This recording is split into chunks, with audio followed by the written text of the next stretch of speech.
प्रिय विद्यार्थियों, आज हम क्षितिज पुस्तक के काव्य खंड में पाठ कैदी और कोकिला का अध्ययन करेंगे, जिसके कवि हैं माखनलाल चतुर्वेदी। पाठ को आरंभ करने से पहले हम माखनलाल चतुर्वेदी जी के बारे में कुछ जानकारी हासिल करते हैं। माखनलाल चतुर्वेदी जी का जन्म मध्य प्रदेश के होशंगाबाद जिले के बाबई गांव में सन 1889 में हुआ। मात्र 16 वर्ष की अवस्था में वे शिक्षक बने।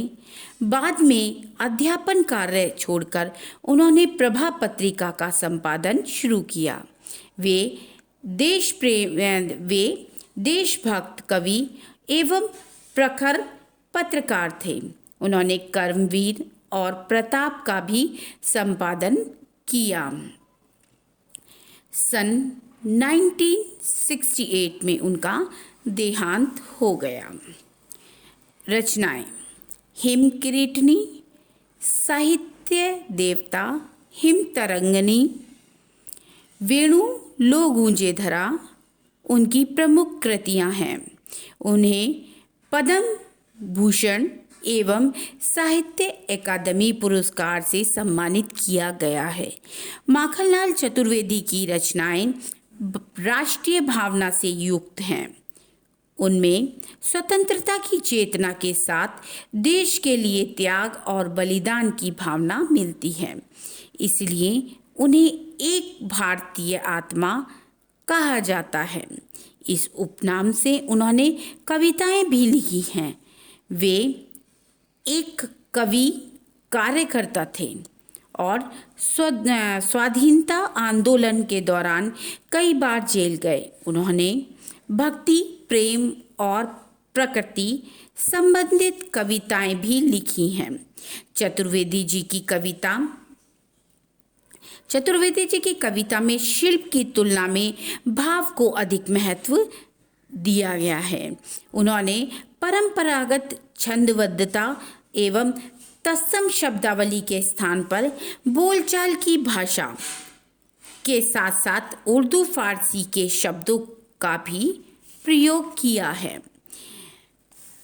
बितानी उपनिषेधवाद के शोषण तंत्र का बारीक विश्लेषण करती कैदी और कोकिला कविता बहुत लोकप्रिय रही है। यह कविता भारतीय स्वाधीनता सेनानियों के साथ जेल में किए गए दुर्व्यवहारों और यातनाओं का मार्मिक साक्ष्य प्रस्तुत करती है। कवि जेल में एकांकी और उदास हैं। कोकिला से अपने मन का दुख, असंतोष और ब्रिटिश सरकार द्वारा किए गए अत्याचार के प्रति अपने आक्रोश को व्यक्त करते हैं कि यह समय मधुर गीत गाने का नहीं बल्कि मुक्ति के गीत सुनाने का है। कवि को लगता है कि कोयल भी पूरे देश को एक कारागार के रूप में देखने लगी है, इसलिए अर्धरात्रि को चीख रही है। यह भाव जो अभी हमने पढ़ा, यह कैदी और कोकिला कविता का है। अगले अंश में हम इस कविता की व्याख्या समझेंगे।